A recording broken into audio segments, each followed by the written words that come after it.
بسم اللہ الرحمن الرحیم فاسألوا اہل الذکر ان کنتم لا تعلمون صدق اللہ العظیم ان اللہ وملائکتہ یصلون علی النبی یا ایہا الذین آمنوا صلوا علیہ وسلموا تسلیما الصلاۃ والسلام علیک یا سیدی یا رسول اللہ وعلی آلک واصحابک یا سیدی یا حبیب اللہ الصلاۃ والسلام علیک یا سیدی یا رحمۃ للعالمین وعلی آلک واصحابک یا سیدی یا خاتم النبیین۔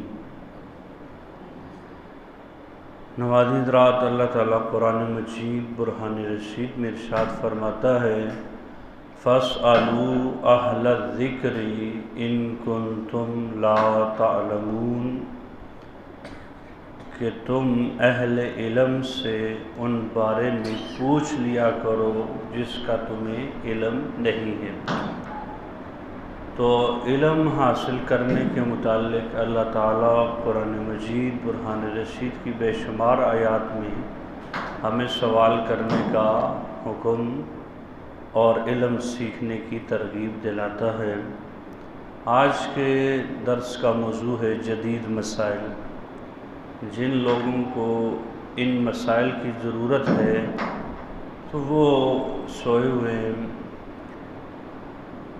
اتنا اہم موضوع ہے جس پر ہم نے تقریباً پورے 4 گھنٹے رات کو ریسرچ کیا۔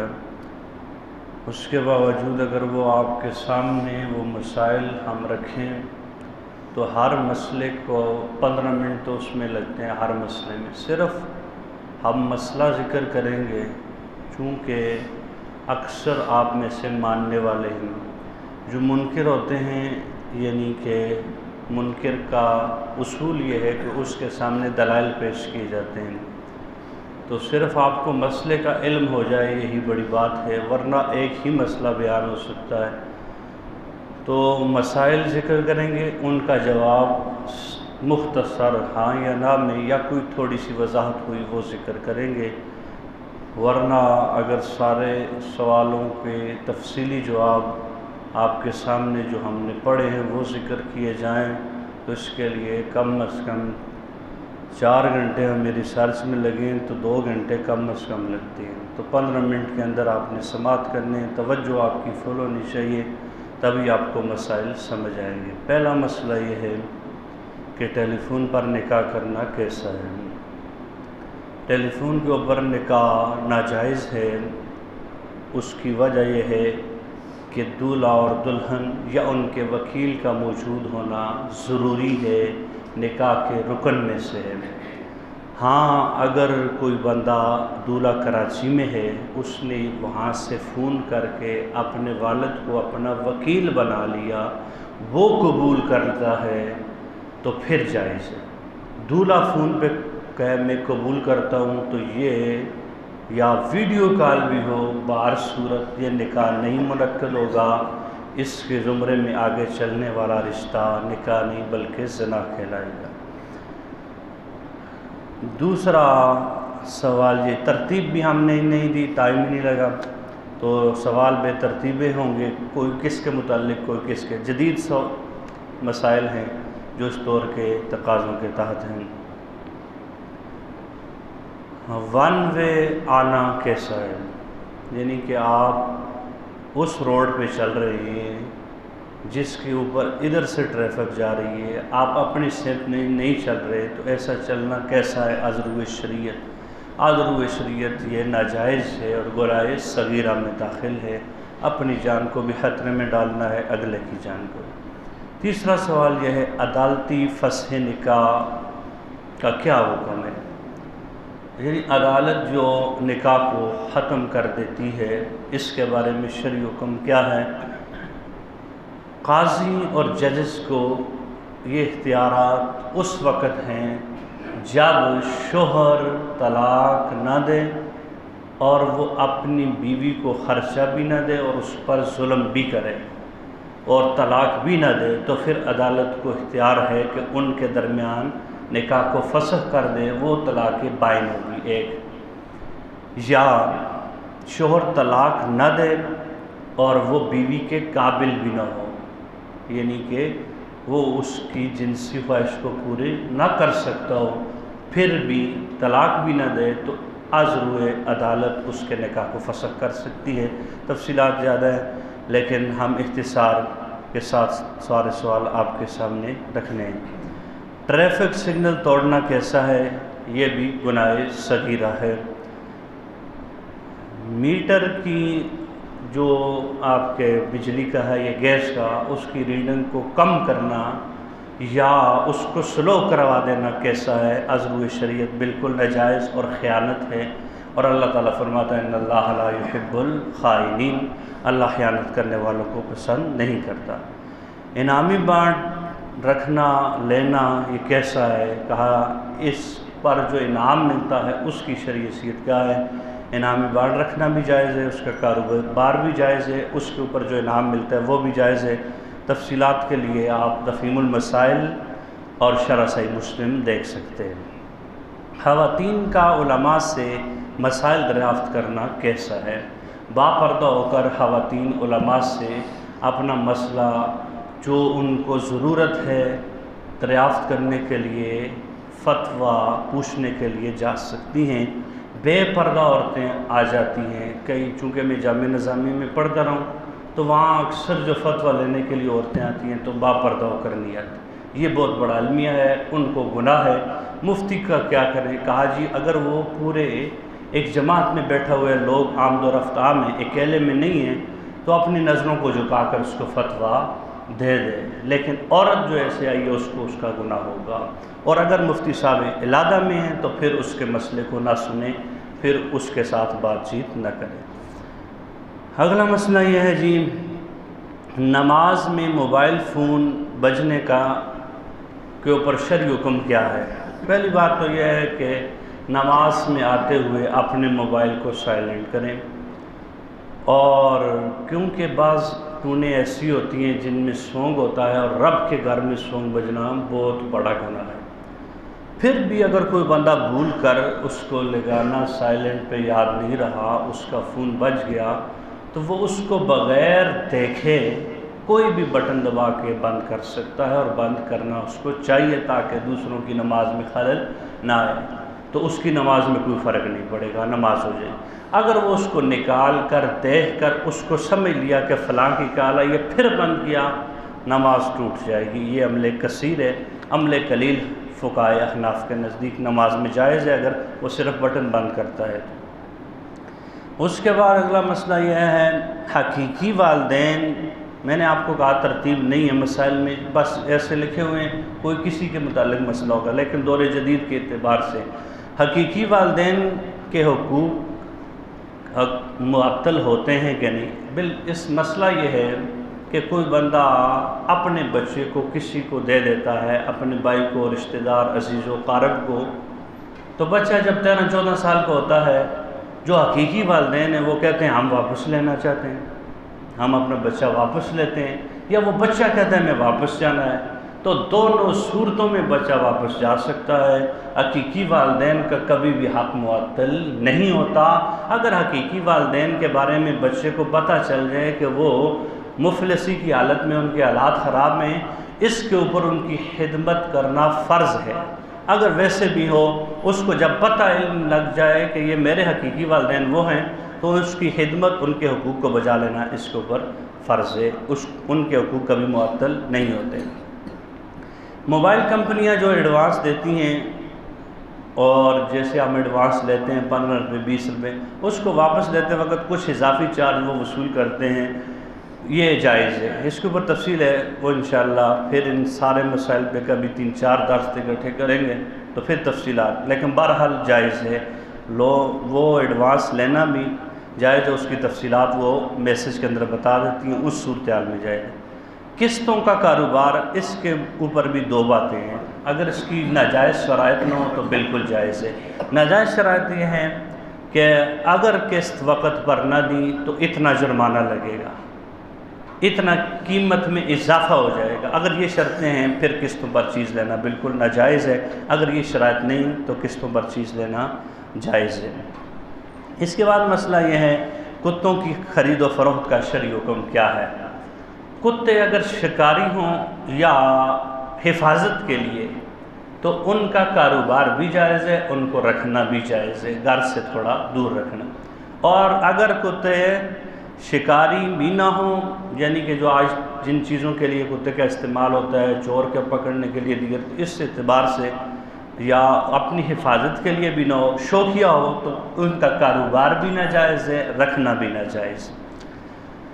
اگلا سوال یہ ہے غیر قانونی واٹر لائن یا بجلی کنیکشن یہ لگانا کیسا ہے؟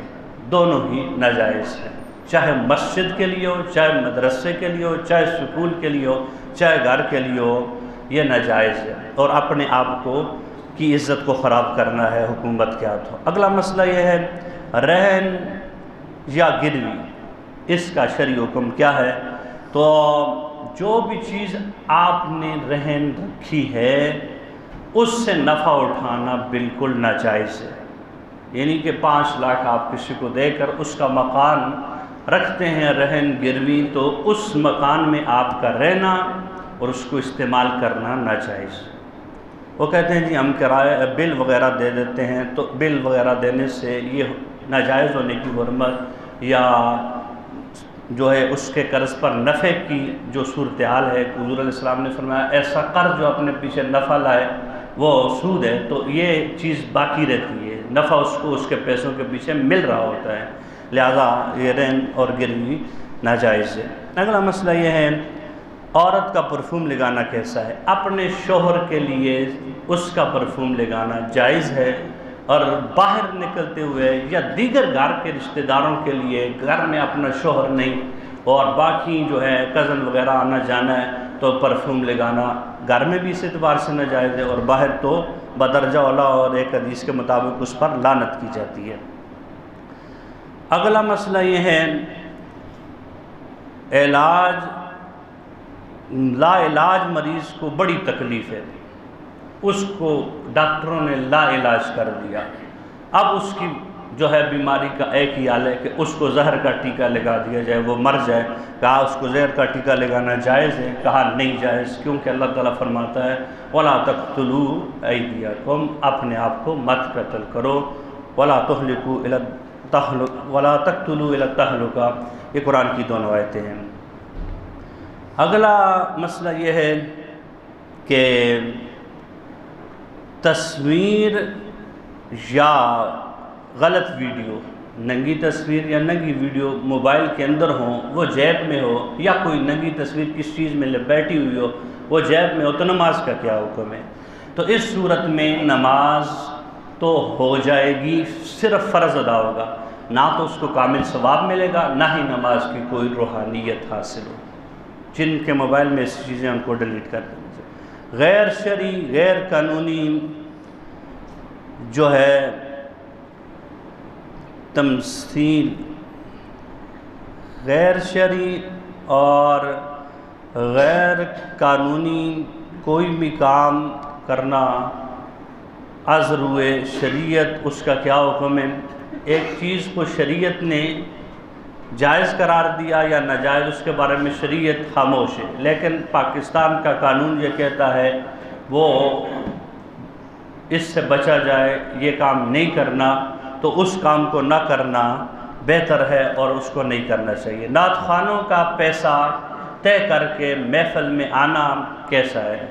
نعت خوانوں کا پیسہ طے کر کے محفل میں آنا ناجائز ہے، ان کے وہ پیسے لینا ناجائز اور حرام ہے، ان کو پیسے دینے والے کو کوئی ثواب نہیں، اس محفل میں سننے والوں کو بھی اگر معلوم ہو تو کوئی ثواب نہیں۔ اگلا مسئلہ یہ ہے کہ کیا انشورنس جائز ہے؟ تو انشورنس ناجائز ہے، اس میں سود اور غرر دو چیزیں شامل ہیں۔ اگلا مسئلہ یہ ہے الکحل امیز دعاؤں کا کیا حکم ہے؟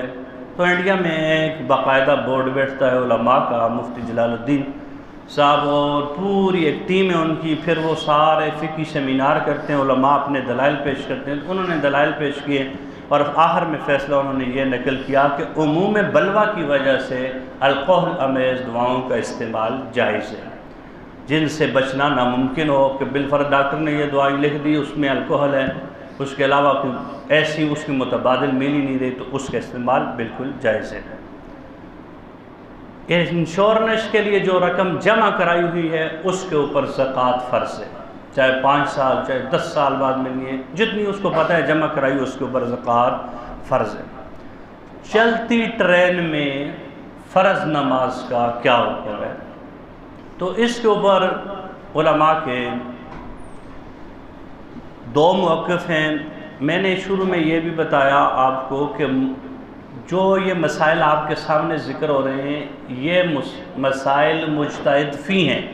مجتہد فی ان مسائل کو کہتے ہیں جن میں علماء اجتہاد سے قرآن و حدیث کی روشنی میں مسائل اخذ کرتے ہیں، ان میں صراحتاً قرآن اور حدیث کی نص نہیں ہے، علماء نے قرآن اور حدیث کی روشنی میں اپنے اجتہاد کے ذریعے ان کو اخذ کیا ہے۔ اب ان مسائل میں 2 گروہ ہوتے ہیں علماء کے، کسی مسئلے میں 2 ہیں کسی میں 1 ہے۔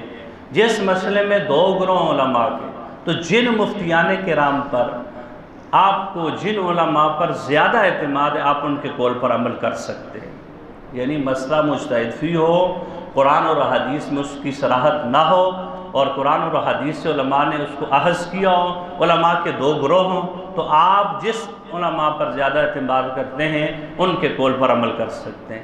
لیکن اس بات کو یاد رکھنا چاہیے کہ اپنی مرضی کے مسئلے میں اس مفتی صاحب کے تو دوسرے مسئلے میں دوسرے کو، ایسا نہیں، جس کو پکڑا ہے پھر اسی کے پیچھے چلنا ہے۔